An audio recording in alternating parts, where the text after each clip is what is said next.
আসসালামু আলাইকুম। আমি আপনাদের মোড়ল। আর এই মুহূর্তে আছি হচ্ছে যশোর। এটা হচ্ছে যশোর স্টেশন, আর এপাশে হচ্ছে ক্যান্টনমেন্ট। আর এখন বাজে হচ্ছে 6টা 36। তো এই সময় আমি রওনা দিচ্ছি হচ্ছে কোন দিকে, যাবো একটু 12 বাজারের দিকে।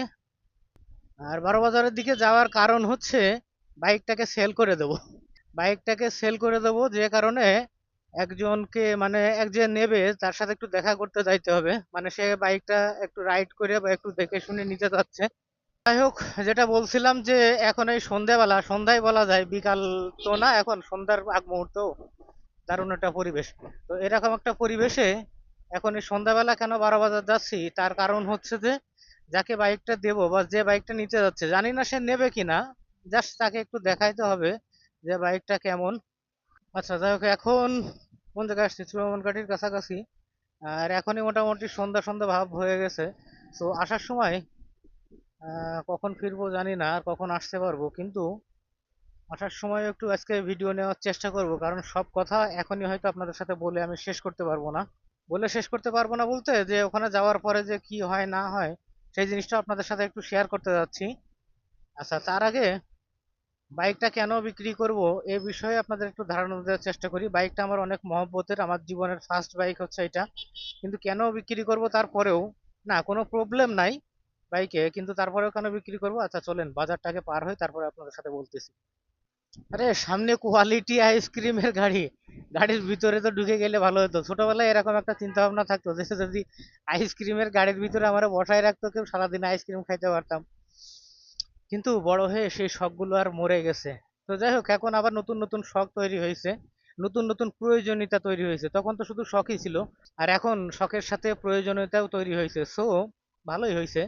যদিও সেই ছোটবেলা সেই শখগুলো এখন আর পূরণ করা সম্ভব না, আর পূরণ করতে হয়তো অনেকগুলো চাইও না। আরে কি অবস্থা! তো যাই হোক, যেটা বলছিলাম আর কি, বাইক কেন সেল করব, বাইক সেল করব কারণ হচ্ছে আপনারা জানেন যে আমি ট্যুর করি, অর্থাৎ ট্যুর অ্যান্ড ট্রাভেলস এর উপরে ভিডিও বানাই এবং ট্যুর করতেছি। কিন্তু সমস্যা হচ্ছে যে ধরেন আমি রংপুর পর্যন্ত এই গাড়িতে করে চলে গেছি। বাট হয় কি, মানে রংপুর বলতে একদিনে হয়তো 200 কিলো, 400 কিলো, 550 কিলো পর্যন্ত বা 600 কিলো রাইড করছি একদিনে আর কি।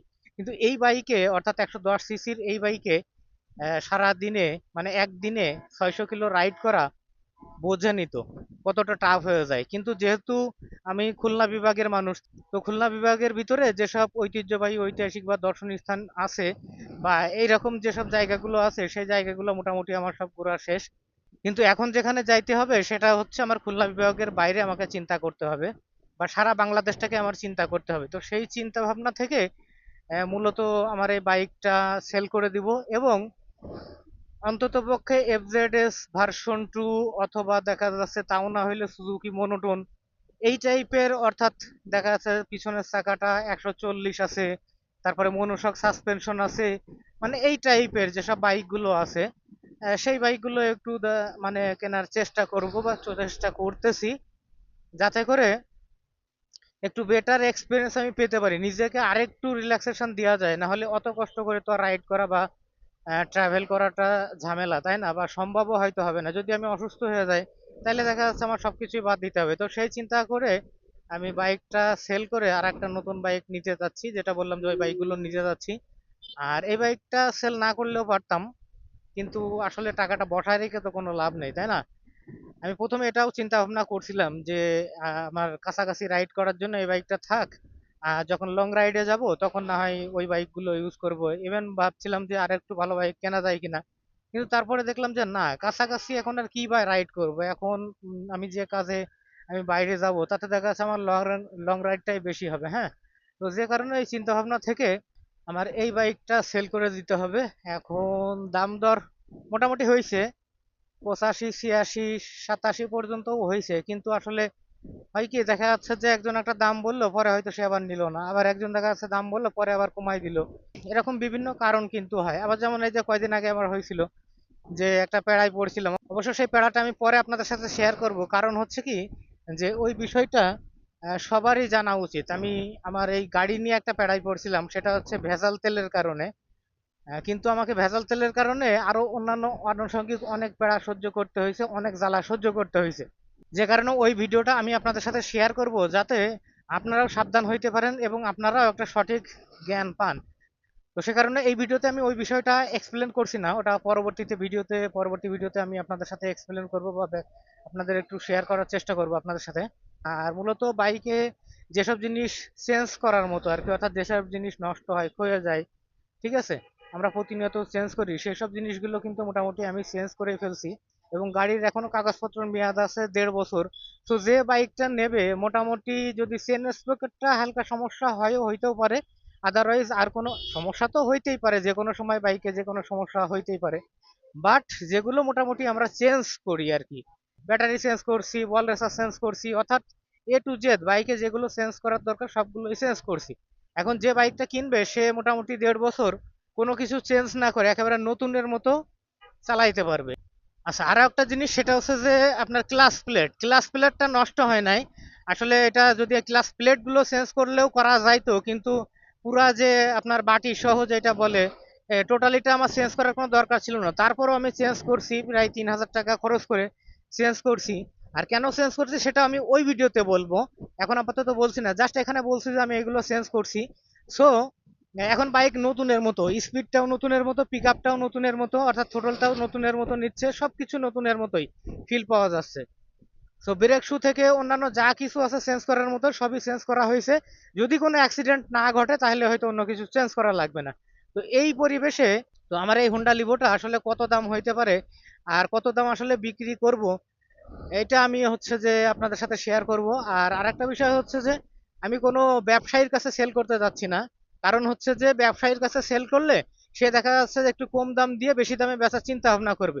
কিন্তু যদি একটা কোনো ইউজার যে বাইকটাকে ইউজ করবে তার কাছে আমি সেল করতে পারি, তাহলে আমি দেখা যাচ্ছে যে 2-1 হাজার টাকা বেশি পাইলাম, আর যে বাইকটা নিবে আর কি, সেই ইউজার দেখা যাচ্ছে যে 2-1 হাজার টাকা বা 3-4 হাজার টাকা কমে সে পেয়ে গেল, তাহলে তারও লাভ হইলো বা সে কিছু কম দামে পেলো, অর্থাৎ মধ্যস্বত্বভোগী যে টাকাটা নিত সেটা আমরা দুইজনে ভাগ করে নিতে পারবো। এই চিন্তা ভাবনা থেকে আরেকটা হচ্ছে যে আমার বাইকটা যেহেতু ভালো আছে, আমি চাচ্ছি যে চেনা পরিচিত যদি কেউ বা এলাকার কোনো ছোট ভাই ভাগার বা যে কোনো কেউ নেয়, তাহলে আমি বাইকটা তাকে দিতে পারবো, বা সেরকমই ইচ্ছা আছে। আর সেই চিন্তা ভাবনা থেকেই চলেন আবার নিজের এলাকায় যাচ্ছি, এবং সেখানে কোনো ভাই ভাগার আমি একজনের সাথে কথা বলছিলাম। তো মূলত তার সাথেই কথা বলতে যাচ্ছি, যদি বাইকটা সেল করার মতো হয় বা সে যদি উপযুক্ত দাম দিয়ে বাইকটা পছন্দ করে নিতে পারে। যদি তার পছন্দ না হয় বা সে উপযুক্ত দাম না দিতে পারে, তাহলে তো আমি দিতে পারবো না, তাই না? আর সেও নিতে পারবে না। তো সেই কারণে যাচ্ছি, দেখি যে কি দরদাম হয়। তো তাহলে এই ভিডিওটা আপাতত, মানে ভিডিওর এই অংশটা এখানে আমি একটু স্থগিত করি আপাতত। আর আসার সময়, অর্থাৎ যশোরে ফেরার সময় আপনাদের সাথে আবার শেয়ার করব আসলে দরদামটা কত হইলো বা কি দেখি হইলো। তো যাই হোক, তাহলে ভিডিওটা তাহলে আপাতত এখানে স্থগিত করছি। ওকে, তো বাইক বেচা কেনার বিষয়ে যে কথাবার্তা বলার কথা, কথাবার্তা বলা শেষ, মোটামুটি ফাইনালি হয়ে গেছে। এখন টাকা পয়সার বিষয়, আর আমিও বাইকটা কবে ছাড়বো তার একটা বিষয়, অর্থাৎ সে টাকা পয়সা কিছুটা গোছাবে আর আমি কিছুটা, মানে আমার এখনো বাইকটা ছাড়ার মতো পরিবেশ হয়নি, কারণ আমারও আরো বেশ কিছুদিন রাইড করার প্রয়োজন রয়েছে। যে কারণে কথাবার্তা কিছুটা ফাইনাল হলেও বেচাকেনা আজকে হয়নি, মানে মোটামুটি বলা যায় হয়ে গেছে। আর কতটুকু কি হয়েছে, অর্থাৎ দরদাম কতটুকু কি হলো, এটা আমি এখনই এক্সপ্লোর করতেছি না, কারণ যেহেতু এখনো কথাবার্তা ফাইনাল হয় নাই ওইভাবে। আর কিছুটা তার জন্য রেস্ট্রিকশন আছে, সে চাচ্ছে না যে তাকে আমি ভিডিওতে রিভিল করি।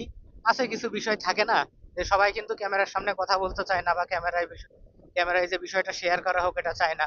তো যে কারণে সে চাচ্ছে না বলে আমি এটা করি নাই। তো পরবর্তীতে যখন বেচা কেনা হয়ে যাবে বা ফাইনাল হয়ে যাবে তখন না হয় সেভাবে আপনাদেরকে জানানো যাবে। ওকে, তাইলে আপনাদের সাথে এই জিনিসটা শেয়ার করার ইচ্ছে ছিল যে কি হইলো না হইলো। তো যে কারণে আমি পরে আবার বলছিলাম যে ভিডিওতে আসবো, আর সেই কারণেই আসা। আর জিনিসটা তো আপনাদের সাথে শেয়ার করে ফেলছি, আর ইতিমধ্যে আকাশে চাঁদ উঠে গেছে, চাঁদ দেখা যাচ্ছে কি, দিনের বেলা যেহেতু সূর্য ছিল, রাতে চাঁদও আছে। সো মনে হয় ভালো দেখা যাচ্ছে ভিডিওটা, তাই না? যাই হোক, হইতে পারে। তো যাই হোক, ভিডিওতে যা শেয়ার করার করলাম, যদি আপনাদের কিছু ভালো লেগে থাকে তাহলে অবশ্যই একটা লাইক দিয়ে দেন, আর চ্যানেলটা সাবস্ক্রাইব করে আমার পাশে থাকেন। তাহলে ভিডিওটা আর বেশি কন্টিনিউ করছি না, ভিডিওটা এখানেই শেষ করছি, দেখা হবে পরবর্তী কোনো ব্লগে। সে পর্যন্ত সবাই ভালো থাকেন, আল্লাহ হাফেজ।